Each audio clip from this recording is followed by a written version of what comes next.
जय हिंद। वही नकलियां की आवाज सुन लिया तो आदत नहीं से बच्चों वाले तो नहीं हो। मेरे माँ बाबूजी कहते हैं हिंदुस्तान में कायर मेमने पैदा नहीं होते, शेर वीरांगना योद्धा पैदा होते हैं। वो आवाज चाहिए थोड़ी। जय हिंद। सर्वप्रथम आप सभी को 78वें स्वतंत्रता दिवस की बहुत बहुत बहुत शुभकामनाएं। मैं नाच उठाता हूँ इसके तो ये मुझ पे ऐसा नहीं करती। ये मिट्टी मेरी माँ है, मेरे हाथों को कभी मैला नहीं करती। अरे हम शहीदों क्रांतिकारियों की जमीन पर पैदा हुए हैं जिसे हम हिंदुस्तान कहते हैं। माँ अगर बंजर भी हो जाए तो कभी बुजुर्ग पैदा नहीं करती। हिंदुस्तान की जमीन है। आपको हिंदुस्तानी होने पर गर्व हो या ना हो, मुझे बहुत खौफ है और वक्त की आखिरी सांस तक हमेशा रहेगा।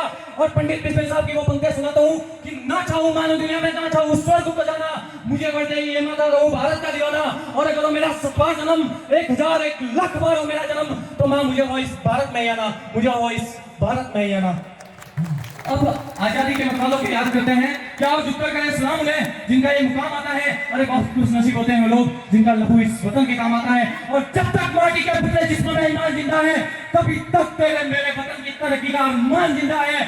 न इनके भाषण से मिले हैं, न इनके बातों पर भरोसा है। आज शहीदों की बदौलत मेरा हिंदुस्तान जिंदा है। अब मेरी बहनों के लिए कितने जहर, लेकिन ये कम की आंधियां कर जाएगी। चिड़ों को न छूना वरना उंगलियां जल जाएगी। अरे मत चलाओ बेटियों को मान और दौलत के लिए, वरना एक दिन आपकी भी बेटियां जल जाएगी। अपनी सुंदरता पर कभी गौर न करना, क्योंकि जिस राष्ट्र में हम पैदा हुए हैं वहां तो माँ अपने उस काले बच्चे को भी काजल लगाती है। अरे जिस राष्ट्र में हम पैदा हुए हैं वहां तो आज भी हम इनको माँ भगवती का स्वरूप मानते हैं, इसलिए इनके पैर पड़ते हैं। आज भी हमारे लिए माँ दुर्गा के समान है।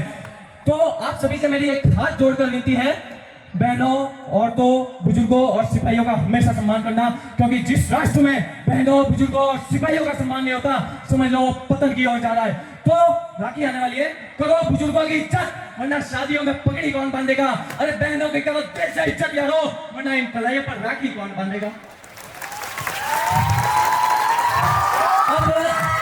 अब देश में चल रहे गंदे से माहौल के बारे में बताता हूँ। हिंदू, मुस्लिम, सिख, ईसाई, जिस पर मेरे Guruji the legendary great grand master Shipuji Shaurya Bharadwaji साहब की कुछ पंक्तियां हैं कि न हिंदुओं से न मुसलमानों से इस मुल्क को तकलीफ है गद्दार और बेईमानों से। ना हरा रंग का झंडा रहने दो, ना लाल रंग का झंडा रहने दो। अरे करो नियत इतनी बड़ी अपने दिल की, और मेरे देश में सिर्फ एक तिरंगा रहने दो, सिर्फ एक तिरंगा रहने दो। अरे कहाँ लिखा है हरा मुसलमान का है, कहाँ लिखा है लिखी लाल हिंदू का है। और अगर ऐसा होता तो सिर्फ इतना सोचो कि कलिंदर का क्या होता, वो तो बाहर से हरा है अंदर से लाल है, फिर क्या होता। तो कुछ वोटों के लिए मर गए, कुछ नोटों के लिए मर गए। अरे कुछ रिजर्वेशन जाति हिंदू, मुस्लिम, सिख, ईसाई में मर गए। अरे सोचो ऊपर बैठे होंगे क्रांतिकारी वीर शहीद फौज के, सोचते होंगे हम भी किन किन के लिए मर गए। मैं एक सनातनी हूँ, इस पे मुझे बहुत अभिमान है, लेकिन उससे भी कहीं लाखों करोड़ों अरबों गुना अभिमान मुझे एक हिंदुस्तानी होने पर है। और गर्व कहता हूँ कि मैं एक भारतीय हूँ। दो अलग अलग शब्द है, गौर कीजिएगा, रमजान और दीपावली। रमजान में राम है, दीपावली में अली। और अगर इन दो शब्दों में इतनी एकता है तो फिर हम में क्यों नहीं, सोचिएगा जरूर। अब आपसे एक आखिरी बात, अंग्रेज सरकार ने जब भगत सिंह साहब को फांसी की सजा सुनाई तो किसने कहा, मैं नाम नहीं बताऊंगा, कि भगत एक काम कर, एक लेटर लिख और उसमें लिख मेरी फांसी की सजा माफ कर दी जाए। भगत सिंह साहब ने लेटर लिखा, उसमें लिखा कि मेरी फांसी की सजा माफ कर दी जाए। अरे मेरी फांसी की सजा इसलिए माफ कर दी जाए, मैंने तुम्हारी पूरी अंग्रेजी हुकूमत को हिला डाला है, तुम्हारी ब्रिटिश की जय उतार दी है, और एक क्रांतिकारी का अपमान है, मुझे तोप के सामने बंद के उठाया जाए। अगर 16 अगस्त को तिरंगा संभालने का औकात ना हो तो आज 15 अगस्त को तिरंगे को हाथ मत लगाना। आप वाकिफ नहीं मेरे जुनून से, जिस दिन जरूरत पड़ी ना नहला दूंगा इस तिरंगे को अपने खून से।